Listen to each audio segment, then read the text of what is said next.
La sífilis fue una enfermedad que llegó junto con la conquista, llegó desde los españoles, entre las cosas que trajeron estuvo la sífilis. ¿Ya saben a qué se dedicaba la primera mujer europea que pisó América? ¿A qué imaginan? Al oficio más antiguo del mundo.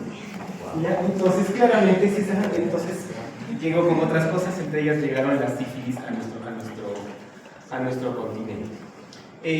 Bueno, su origen se asume que ha sido en el África Central, que justamente cuando la colonización europea llegó a África empezaron los contagios y luego llegaron para este lado. Ya, en general la sífilis ha sido historia. Actualmente ya no vemos mucha sífilis como se veía antiguamente, o sea, deformante, con sífilis terciaria, con todas las fases horribles que había. Pero sí vamos a ver muchas pruebas positivas con sífilis primaria o hasta sífilis secundaria como máximo. ¿Ya? ¿Por qué? Porque actualmente tenemos más que pruebas. Cuando te vas a operar, te hacen una prueba de sífilis de descarte. Para todas las gestantes hay que hacer prueba de sífilis. Entonces, tenemos mucho más descarte que antes. En los años 70, 80, la sífilis era muy común. La sífilis es históricamente muy antigua. Se dice que, van a ver que cuando veamos sífilis terciaria, hay mucha deformación. Se forman las bubas, se forman diferentes cosas, y hay mucha deformación.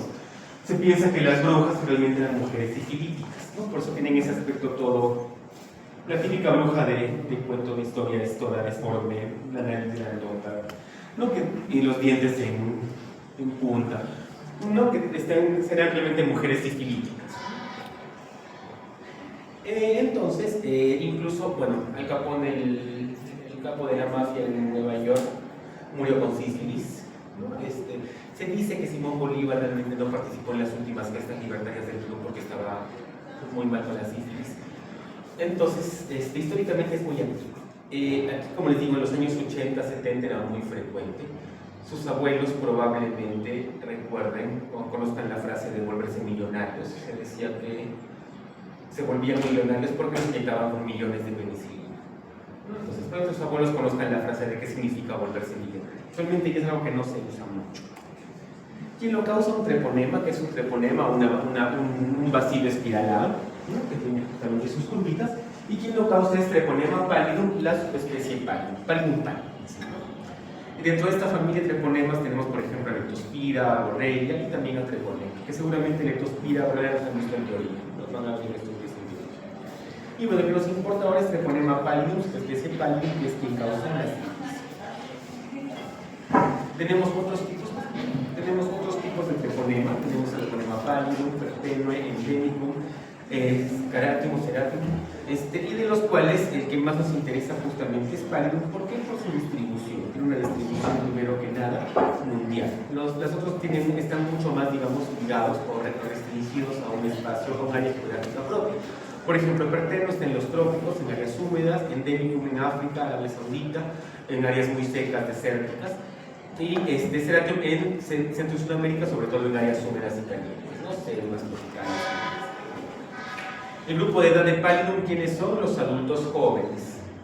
No por motivos obvios, son los adultos en mayor actividad sexual. Transmisión sexual y congénita. En cambio acá tenemos, por ejemplo, pertenue, el contacto es piel con piel y aparece más en niños, ¿no? Nosotros también en niños por el contacto mano-boca, utensilio-mano, utensilio-boca, y igual el ceratum es por contacto piel con piel. Ya, normalmente las lesiones van a aparecer en los genitales, que son la zona de ingreso, y luego se van a diseminar. Ya, la forma complicada en la que nos importa que es pálido, que lo vamos a ver en un ratito, son las gomas, que son justamente esas lesiones elevadas, deformantes.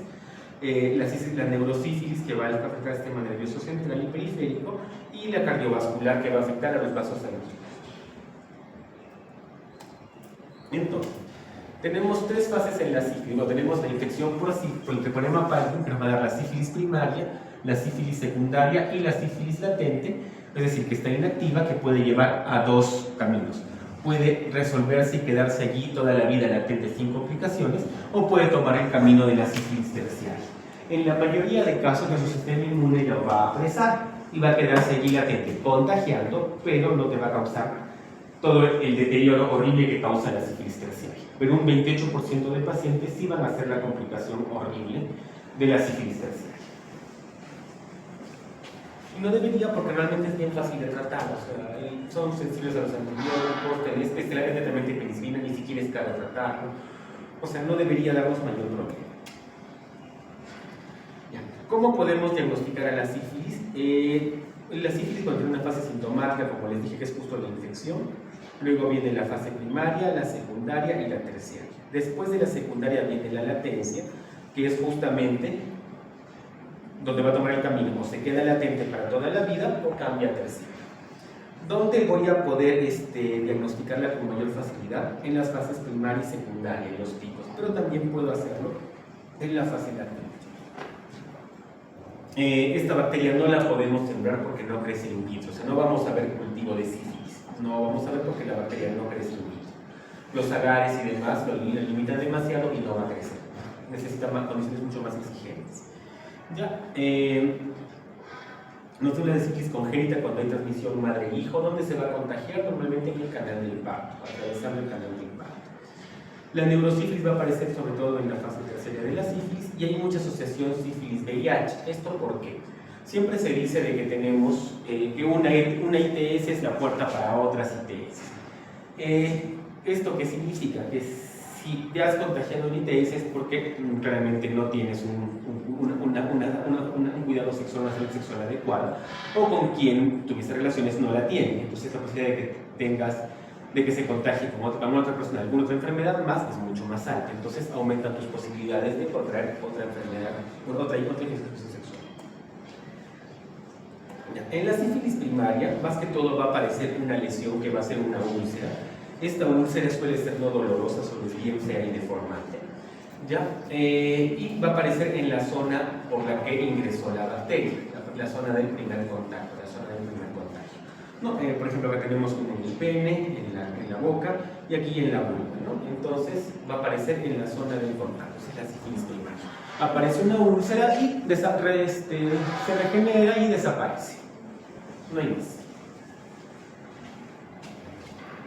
Hasta que luego aparece la sífilis secundaria. En la sífilis secundaria aparecen manchas en todo el cuerpo, que va a ser la roseola sifilítica. Son manchas rojizas, bueno, rosa, rojo, no duelen, no molestan, no incomodan, y aparecen en todo el cuerpo, pero predominantemente en el tronco y las extremidades, cuello, tronco y extremidades. Después de un mes suelen desaparecer. Y también puede aparecer unas manchas blanquecinas hipocrómicas, es decir, de menor color, alrededor del cuello, que se conoce como el collar de Venus. También puede haber en esta fase lesiones elevadas postrosas bien feitas como estas, que van a ser la sífilis cutánea o también llamada sífilis, que aparecen alrededor del cuero cabelludo o en la cara. Justamente estas que aparecen alrededor del cuero cabelludo se conocen como la corona venérea. ¿Por qué? Porque es como que lo estuvieras, ¿no? Como dan alrededor de la cabeza como si fuera una corona. Se conoce como la corona sifilítica. Justo en el área de implantación de cara, ¿no? Cara, nariz, boca. Y van a formar estas costras, que son las costras mielicéricas. ¿Qué es una costra mielicérica? Una costra que tiene un color amarillento, como si fuera miel, el color de la miel seca. Por eso se llaman mielicéricas, porque parecen miel. Este es un aspecto, el color de la miel.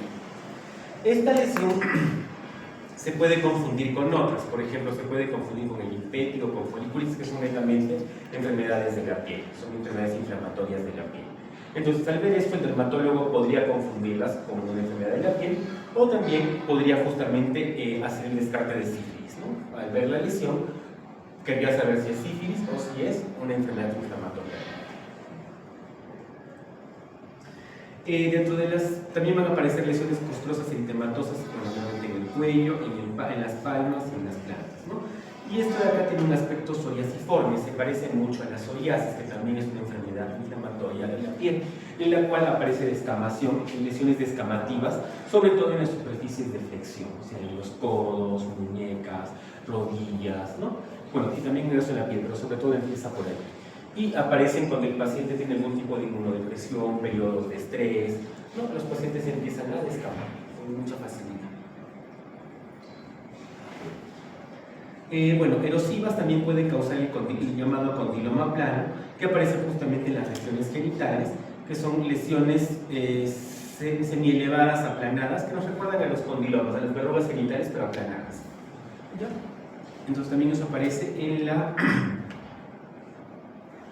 en la región genital, en la región perianal, genital y perianal. Y justamente hay que diferenciarlos de la infección por papiloma virus humano, ¿no? Que va a causar, que vamos a verlo en la siguiente fase, ¿me parece? O la próxima clase. Estoy seguro, la próxima o la siguiente. Y viene la sífilis terciaria, esa es la sífilis secundaria. Tenemos la primaria, que solamente aparece la úlcera no dolorosa en la zona por la que entró la bacteria. Luego tenemos a la secundaria, que aparece la rosola sifilítica, la coronavirus, las lesiones escamativas, tenemos las lesiones psoriasiformes y tenemos también los condilomas planos. En la sífilis terciaria ya hay destrucción del tejido, ya vamos a tener igualmente úlceras, aparecen las gomas que empiezan como un nódulo, solo se ulceran, pero estas gomas ya no van a curar, ya no van a resolver. En el caso anterior, ¿qué pasaba con la úlcera? Pasaban unas 2-3 semanas, la úlcera se cerraba y no pasó nada. Aquí, ¿qué va a ocurrir? La úlcera ya no va a curar. Hay mucha destrucción del tejido, ¿ya? No se contagian directamente. Recuerdan que los otros tipos de treponemas se contagiaban piel a piel.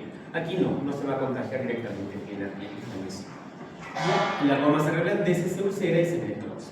Esto puede aparecer en cara, cuello, básicamente en cualquier parte del cuerpo, pero sobre todo en la cara. Además, aparecen complicaciones osteoarticulares como la periostitis, osteitis gomosa, aparición de estas gomas o lesiones elevadas que luego se ulceran y necrosan. También aparecen en los huesos, articulaciones, artralgias, sinovitis. Cardiovasculares, aparece la aortitis no complicada, es esta inflamación de la pared aórtica, del endotelo aórtico. Aparecen valvulopatías aórticas, miocardiopatías, y también puede haber calcificación asociada a la inflamación. Es decir, se inflama la pared de la aorta y en la reparación o en la respuesta inflamatoria se produce necrosis y calcificación. Y finalmente, la neurosífilis. ¿Qué ocurre aquí? No solamente afecta a la pared de la aorta, afecta a la pared de muchos vasos sanguíneos. Esos vasos sanguíneos más chiquitos se van a ir muriendo, calcificando, cerrando. Y algunos de estos vasos que pueden afectar van también a irrigar al sistema nervioso central. El irrigar al sistema nervioso central, si es que no le llega sangre, ¿qué va a pasar con el tejido? Se va a morir, ¿no? Va a haber isquemia.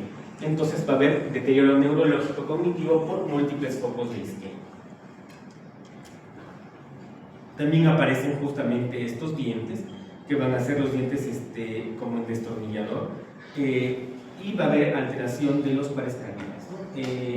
Eso sobre todo aparece en la sífilis neonatal, la sífilis congénita. Cuando el niño se contagia al nacimiento, cuando salen los dientes a partir de los 2 años aproximadamente, los dientes tienen este aspecto anormal, ¿no? Esto va a ocurrir en sífilis congénita, que se puede presentar 2 formas: temprana antes de los 2 años o tardía después de los 2 años. Y va a haber alteración en la nariz debe estar alteradita, si ya de montar, maxilar pequeño, el frontal va a estar muy protuberante, ¿no? Y justamente los dientes, el destornillador, queratitis y la sordera del octavo par, que se conoce como la pega de Hutchins. Entonces, ¿qué ocurre? Estadio primario, que es el chancro duro, que es la úlcera que vimos que aparece, luego la secundaria, luego la latente, terciaria, y finalmente puede pasar a congénita si es que la paciente se reproduce, ¿no? Recuerden que de latente puede quedarse en latente o puede pasar a terciaria. Una cosa importante de la latente: no da síntomas, no da molestias, pero si yo le hago pruebas, me va a dar positivo. El paciente sí tiene el treponema viviendo ahí. Aquí, para el diagnóstico de la sífilis tenemos 2 tipos de pruebas: pruebas directas o pruebas indirectas. Las pruebas directas, ¿en qué consisten? Toda prueba directa, siempre que hablemos en virus, bacterias, hongos, lo que sea, prueba directa, ¿en qué consiste? Tengo que ver a la bacteria, virus, hongo o alguna parte de la bacteria, virus, hongo. Por ejemplo, la vez pasada vimos el Helicobacter, ¿no? La biopsia es una prueba directa porque estoy viendo que está allí el palito del Helicobacter, estoy viendo el bacilo allí, ¿no? El cultivo también es directo porque estoy viendo cómo crece. Entonces, aquí puedo hacer una prueba directa o puedo hacer una prueba indirecta. La PCR, en la que busco el ADN, ARN de la bacteria, virus, lo que sea, ¿qué sería? ¿Prueba directa o indirecta? Directo, estoy buscando un pedazo, una parte, algo de la bacteria, virus o no. Entonces, prueba directa, por ejemplo, tengo la PCR. Puedo buscar directamente el pedacito de la bacteria, que sería su ADN. Pruebas indirectas. En las indirectas, ¿qué suelo buscar? La reacción que produce el microorganismo en mi cuerpo. Por ejemplo, los anticuerpos frente a este microorganismo. ¿Ya? Eso es indirecto. ¿Ya? La destrucción que produce este microorganismo a veces libera algunos elementos. Entonces busco a estos elementos que me indican que se han liberado. Por ejemplo, cuando buscamos anticuerpos frente a el treponema, ¿estamos haciendo una prueba directa o indirecta? Indirecta, exactamente. ¿Ya? Y aquí vamos a diferenciar pruebas treponémicas de no treponémicas. Las pruebas no treponémicas, ahorita vamos a hablar de esto. Bueno, ¿qué es lo que más hacemos? Pruebas serológicas, es decir, en suelo. Son baratas, son fáciles, están disponibles ampliamente. Las pruebas no treponémicas, por ejemplo, tenemos anticuerpos antilipídicos en suelos. En cambio, las pruebas treponémicas buscamos a treponema pálido a través de aglutinación de partículas. Buscan anticuerpos específicos. ¿A qué quiere decir esto? En las pruebas no treponémicas yo busco cualquier anticuerpo o cualquier elemento o sustancia que se haya liberado de la destrucción del tejido. No necesariamente solo por treponema, sino que treponema es la que más frecuentemente causa esta destrucción. En cambio aquí busco anticuerpos específicos frente a treponema. Por ejemplo, en las pruebas no treponémicas tenemos a las cardiolipinas. ¿Ya han hecho la clase de sífilis? Han hablado de las cardiolipinas, ¿verdad? ¿Qué son las cardiolipinas? Son fosfolípidos que se encuentran dentro de la célula, no están externalizados, miran hacia adentro. Entonces, cuando la sífilis destruye las células, las cardiolipinas se liberan. Entonces, yo busco las cardiolipinas o los anticuerpos frente a las cardiolipinas.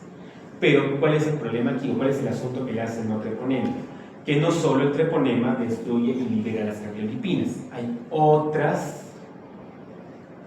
causas para la liberación. Por ejemplo, la ruptura del tejido por un proceso neoplásico, por otra infección, la propia vejez. Los pacientes en la ancianidad están catabólicos, entonces empiezan a destruir células con mucha mayor facilidad.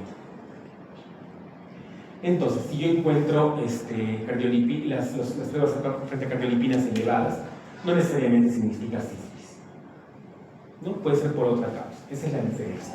En cambio, en las pruebas treponémicas busco anticuerpos específicos frente al treponema. Esa es la gran diferencia. ¿Se entiende eso? En las pruebas no treponémicas tenemos justamente a BDRL, que es el Viral Disease Research Laboratory, RPR, que es la que vamos a hacer hoy día, en la cual, ¿qué buscamos? Buscamos la aglutinación de del carbón frente a las cardiolipinas regininas, y las buscamos, vemos cuando se aglutinan está presente los anticuerpos. El BDRL es igualito, con la diferencia que el BDRL se tiene que ver al microscopio. La aglutinación se ve al microscopio, pero son idénticas. Ahora vamos a explicar eso cuando hagamos la prueba. Pero también podemos hacer, el BDRL requiere microscopio, el RPR lo podemos ver directamente con nuestros ojitos. El BDRL vamos a ver estos grumos, el microscopio vamos a ver que se forman estos grumos de carbón. Y ese es el RPR, que lo vamos a hacer ahora. Les voy a explicar justamente cuando lo hagamos, les explico cuáles son los pasos, cómo se hace y por qué se mezcla. Lo vamos a tratar con más calma en un ratito.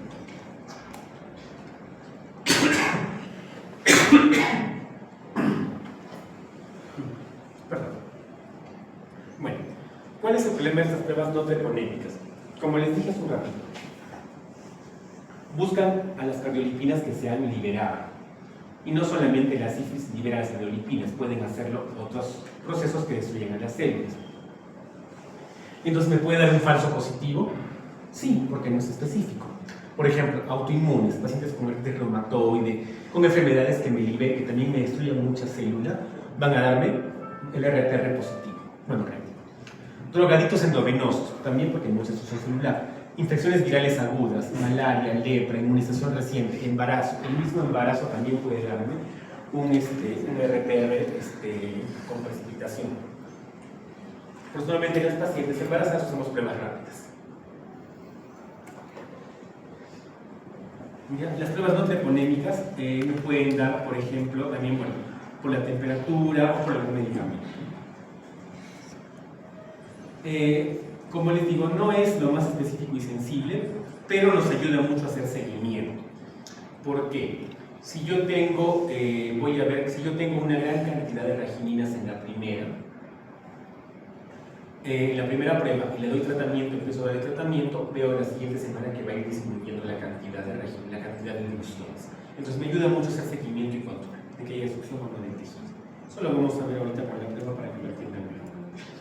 Bueno, pruebas treponémicas. ¿Cómo identifico directamente al treponema? Puedo buscar anticuerpos absorbidos a través de fluorescencia, anticuerpos fluorescentes. Marco los anticuerpos con fluorescencia y los veo al microscopio. ¿Ya? Puedo buscar microaglutinación del treponema pallid, el ELISA, el análisis enzimático ligado a enzimas, para buscar anticuerpos específicos frente al treponema pallid. ¿Ya? Entonces, en estos casos busco directamente anticuerpos frente al treponema, específicos frente al treponema. Busco directamente al treponema. Ya, estas de pruebas de acá van a estar activas de por vida. La que más utilizamos, ¿cuál es? La FTA. La FTA es la más utilizada, la más frecuente, la más utilizada y la que tenemos más disponible.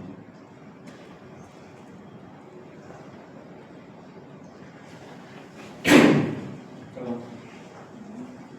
Ya.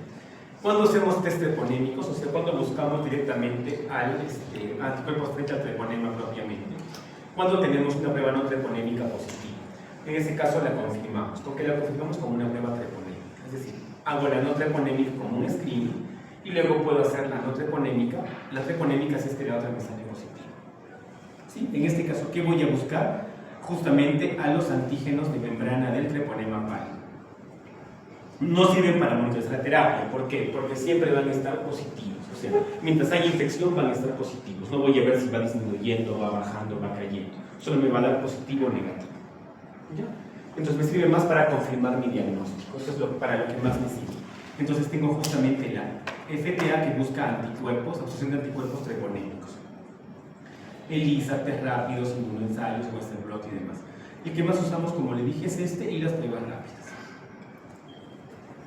Esto lo vamos a... Entonces, treponemas con fluorescencia, bien bonitos y bien fluorescentes.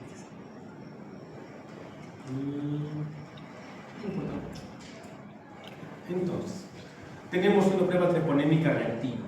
Podemos confirmar, tenemos una prueba confirmatoria con no treponémica o una confirmatoria treponémica. En resumen, para esto, yo le hago a mi paciente una prueba no treponémica, le hago RPR o BDRL. Me sale reactivo. ¿Qué hago con este paciente? Tengo que confirmar esta prueba con una prueba treponémica. ¿Por qué? Porque la no treponémica es inespecífica. Puede que sea otra situación. Puede que el paciente tenga una enfermedad autoinmune, que el paciente esté usando drogas, que el paciente esté con una infección viral, cualquier otra cosa que me esté rompiendo células. Entonces, ¿con qué lo confirmo? Lo confirmo con una prueba treponémica. Ya en este caso, la que más usamos, la FTA. La FTA, la absorción de anticuerpos para el treponema.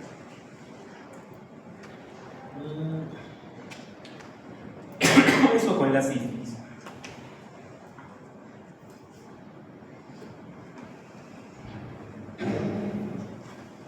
Entonces, actinomices es una bacteria que también causa mucha destrucción tisular, mucha inflamación y normalmente aparece alrededor de la piel, pero también puede afectar pulmones o tejidos blandos.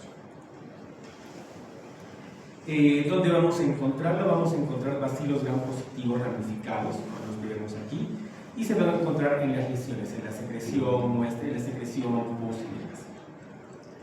¿Dónde vamos a cultivarlo? En agar sangre, agar chocolate, el tioglicolato o el agar brucela. ¿Para qué usábamos el agar brucela?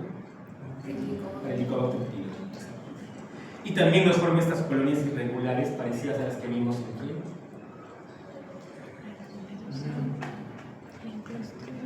¿Dónde vimos estas colonias antes? Parecidas. ¿Qué? Colonias irregulares, la cabeza de medusa. ¿Dónde lo vimos? En bacilos. Las colonias de bacillus se ven así en agarza. Tienen este aspecto similar.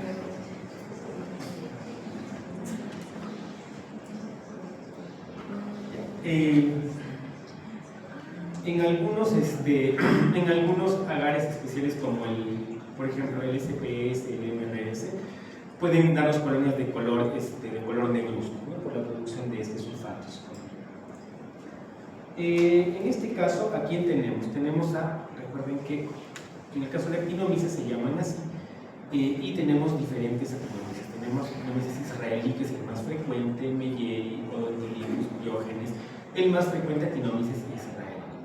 No vamos a ver mucho sobre bioquímica porque no tiene mucho sentido, pero lo que más me importa es qué voy a observar. Primero, cuando yo tengo una lesión ulcerada o toda inflamatoria, flogósica y demás, ¿qué voy a hacer con esta lesión? Voy a obtener la secreción para hacer un cultivo, un gramicultivo, ¿cierto? En el gram, ¿qué voy a encontrar? Bacilos gram positivos de aspecto ramificado, o sea, pegaditos uno con otro. Cuando haga el cultivo lo voy a sembrar en agar sangre. ¿Qué efecto me va a dar la colonia? Irregular, es una colonia planada irregular blanquecina, muy parecida a la que vimos en bacilos. Si yo hago un estudio histológico de la muestra, si saco una biopsia, saco biopsia de la lesión, ¿qué voy a encontrar? Voy a encontrar esta lesión característica de actinomyces que se llama el fenómeno Spread-Hopkins, que consiste en una zona de necrosis central. Todo esto que están viendo aquí de un solo color, de ese color eosinófilo rosado, sin núcleo, sin nada en el interior, es porque es tejido necrótico. Y alrededor va a estar inflamando. Ya va a haber mucha inflamación y vamos a ver estos granos azurófilos que tenemos aquí asociados a necrosis, que van a ser el fenómeno Splendor-Hopkins. Aquí lo vemos con otra tinción, pero en general en ambos vamos a ver lo mismo. Un núcleo necrótico central y va a estar rodeado por mucha inflamación alrededor. La ventaja de actinomyces, ¿cuál es? Es muy sensible a beta-lactámicos, o sea, a la penicilina. Beta-lactámicos como inhibidores, por ejemplo, amoxiclavulánico, piperacetolam, tazobactam, ampicillin, ¿no? Algunos de ellos, vancomicina definitivamente. Se pueden comportar, pueden ser sensibles o resistentes a macrólidos, a macrólidos, clindamicina, y pueden haber resistencia a quinolonas. Por ejemplo, macrólidos tenemos a la eritromicina, citromicina y la clindamicina. La clindamicina, y bueno, también las quinolonas son el ciprofloxacino, norfloxacino, moxifloxacino, todos ellos. Actinomyces es bien sencillo, lo único que tenemos que reconocer es esto de ellos. El fenómeno Splendor. La secreción vaginal, esto es bastante frecuente. Van a encontrar vaginosis bacteriana con mucha frecuencia en sus pacientes. ¿Y qué es lo que les voy a orientar más que todo? Un flujo anormal, un flujo maloliente, un flujo abundante, un flujo de diferentes colores. A veces es blanquecino, a veces es grisáceo, no, a veces puede ser medio amarillento. Entonces, todo flujo anormal hay que estudiarlo. ¿Ya? ¿Por qué se produce la vaginosis bacteriana? Se produce porque hay un desbalance en la microbiota. Lo que ocurre aquí con Gardnerella vaginalis. Gardnerella vaginalis le gusta vivir de forma normal en la vagina. Eso no es parte de la microbiota de la región. Ya, Gardnerella es un poco vacío, gran variable, es decir, a veces pinta gran positivo, a veces pinta gran negativo. No vamos a dejarlo como gran variable. Pero lo importante es que es un poco vacío, es muy chiquitito. ¿Dónde le gusta vivir a Gardnerella vaginalis? En la superficie de las células epiteliales. ¿Ya? El epitelio vaginal tiene un epitelio escamoso estratificado plano, no cornificado. En la superficie es una célula escamosa, una célula del epitelio. A Gardnerella le gusta pegarse en la superficie, pues normalmente hay muy poquitas. ¿Qué ocurre? Cuando la flora vaginal se altera, cuando la microbiota vaginal está alterada, Gardnerella aprovecha y empieza a crecer porque no tiene con quién competir. Normalmente, ¿con quién compite por alimentos? Con lactobacillus, con cándida, con otras bacterias y microorganismos compiten por alimentos. Entonces, de pronto a mi paciente yo le doy antibióticos y me barro le doy mucho antibiótico y me barro la flora vaginal normal, la microbiota vaginal normal. ¿Qué va a pasar? Gardnerella sobrevive y empieza a crecer. Entonces, cuando la microbiota se altera, cuando disminuyen los bacilos de Doberman, por ejemplo, entonces Gardnerella empieza a crecer. Ya, Gardnerella, ¿cómo vamos a ver qué crece? Gardnerella, recuerden que le gustaba pegarse en la superficie de la célula. Entonces vamos a ver esta célula totalmente tachonada de Gardnerellas. Como hay mucha Gardnerella, se van a pegar a la superficie de las células, así a montón. Van a estar bien pegaditas. ¿Ya? Y eso que vamos a ver allí se conoce como las clusters o células llave o células guía, como quieran decir. ¿Ya? Esta de acá, una célula que es una cluster, una célula llave, una célula guía, una célula epitelial vaginal tachonada de garnerelas. Está totalmente cubierta por garnerelas en la superficie. ¿Cómo se ve? Van a ver que está así toda cubierta, se ve como una célula, como si fuera una célula felpada, algodonosa, en comparación a una célula normal que es lisita. Si ven acá, la célula es totalmente lisa. Si ven acá la célula con garnerela, parece que fue una célula felpada, como peludita, felpada. Y esa es una cluster. Y es indicativa de garnerela. Cuando hacemos un examen de secreción vaginal o también en los papanicolaos, en el estereo vaginal, vemos estas clusters y se informan. Entonces, ¿qué significa que hay tratamiento frente a garnerela? Garnerela tiene una particularidad, que su flujo, cuando le agregamos KOH, libera un olor a pescado muy intenso, muy fuerte. Hacemos un test de aminas, un test de KOH. Le agregamos unas gotitas de hidróxido de potasio y libera un olor a pescado horrible, ¿no? Bastante llamativo, que cuando lo huela el internado no se va a olvidar en su vida jamás. ¿Ya? Horrible. ¿Y esto por qué produce? Justamente porque se producen putrecinas, cadaverinas, ¿no? Y la misma trimetilamina también, que ya habíamos conocido previamente. Que al fermentar se nos va a dar estos olores horribles. Entonces, ¿cómo diagnosticamos vaginosis bacteriana? Para diagnosticar vaginosis bacteriana tenemos criterios clínicos que son los criterios de AMS. Primero tiene que haber un flujo. ¿Cómo es este flujo? Un flujo vaginal abundante, puede ser blanquecino, puede ser grisáceo, puede ser amarillento. No, pero tenemos un flujo anormal. El pH vaginal. El pH vaginal normalmente es de 4.5 para abajo. La vagina tiene un pH ácido. No como el estómago de 2, pero tiene un pH de 4.5 para abajo. 4 y tantos. Cuando el pH aumenta, es cuando se vuelve más alcalino, ¿qué significa? Que más bacterias pueden proliferar. Que los bacilos de Doderle, ¿quién produce la acidez? Los bacilos de Doderle. Entonces, que los bacilos de Doderle han disminuido y por eso las otras bacterias han proliferado. Entonces, cuando tengo menos acidez de lo normal, tengo el pH alto, es un criterio de vaginosis bacteriana. ¿Por qué? Porque nos indica que la flora se ha alterado, la microbiota no está completa, no está normal. Porque mientras la microbiota esté normal, los bacilos de Doderle mantienen el pH en menos de 4.5. Cuando disminuyen o se alteran, el pH se eleva. El test de aminas positivo. ¿Qué es el test de aminas positivo? Agarro el flujo, lo extiendo en una laminita, le agrego KOH y se libera el olor a pescado horrible que les mencioné hace un ratito. Entonces esto es el test de aminas positivo. Y la presencia de células club es otro de los criterios. Si tengo 3 de estos 4, ya es una vaginosis bacteriana. ¿Sí? Es decir, tiene un pH alto, tiene células club y tiene flujo, ya es.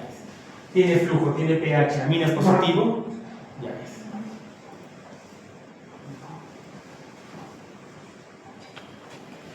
Ven, y aquí se ven las células club. ¿Ven la diferencia entre esta célula toda algodonosa peludita con esta que es toda lisita? Esta es una célula club, o célula llave, o célula guía, como le quieran decir. ¿Se ve la diferencia entre ambas? ¿Sí? ¿Sin problema? Entonces, bueno, en la tinción de Gram, ¿qué podemos encontrar? Podemos encontrar lactobacilos, bacilos curvos, bacteroides, pero también podríamos encontrar algunas otras causas de vaginosis bacteriana, por ejemplo, mobiluncus. Mobiluncus también es una causa de vaginosis y mobiluncus es un bacilo Gram negativo puro, ¿no?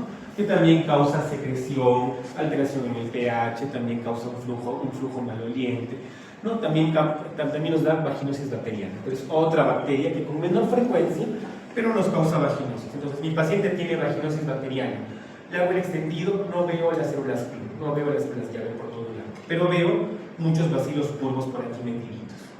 Entonces, ¿quién es? Mobiluncus. Dentro de las causas de flujo más frecuente, tenemos claramente a Gardnerella, que es la que acabamos de conversar, ¿cierto? Gardnerella vaginalis, que era la que se adhería a las células, la exclusión. Pero las causas de flujo más frecuentes son Gardnerella, Tricomona y Cándida. A Tricomona la van a conocer con mucho amor y cariño el próximo año en Parásito. A detalle. Ya, a Cándida la vamos a conocer la siguiente fase a detalle. Ya, porque es un honguito. Pero ¿qué vamos a ver acá? Los flujos van a ser diferentes, el flujo vaginal o la presentación del flujo en la clínica nos puede orientar a la causa. Un flujo blanquecino, cremoso, abundante, espumoso, es cándida. Un flujo con muchas burbujas suele ser tricomona. Y un flujo grisáceo, maloliente, como olor a pescado, gardnerella. ¿Ya? Cándida además causa mucha inflamación, mucha irritación, mucha picazón. Si le pica mucho en la zona y le dicen que está muy rojo, normalmente es cándida. ¿Ya?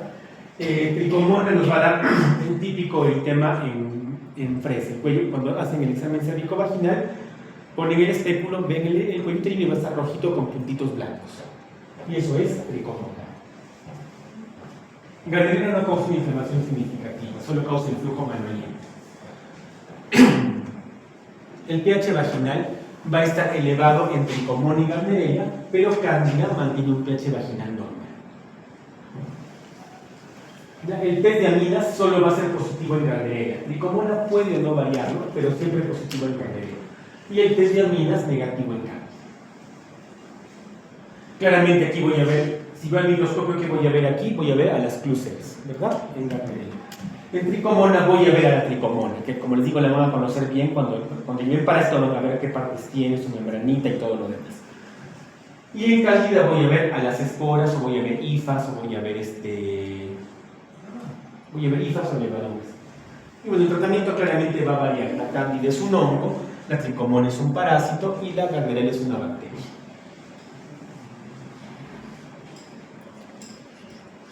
Entonces, si huele a pescado, ¿quién es? Gardnerella. Si el cuello en fresa, tricomona. Si hay un flujo blanquecino, abundante, cremoso, con mucha picazón y todo está muy rojo. Bueno, esta es tricomona, como les digo, ya la van a conocer justamente cuáles son tiene su flagelo ocular, ¿no? Tiene sus partecitas bien bonitas que van a conocer el parásito con mucho cariño y amor cuando lleguen el curso. Y aquí tenemos a cándida, estas son pseudohifas con sus levaduras, que la vamos a conocer con detalle en la próxima fase. ¿Hasta aquí todo bien? Vamos a hacer el RPR.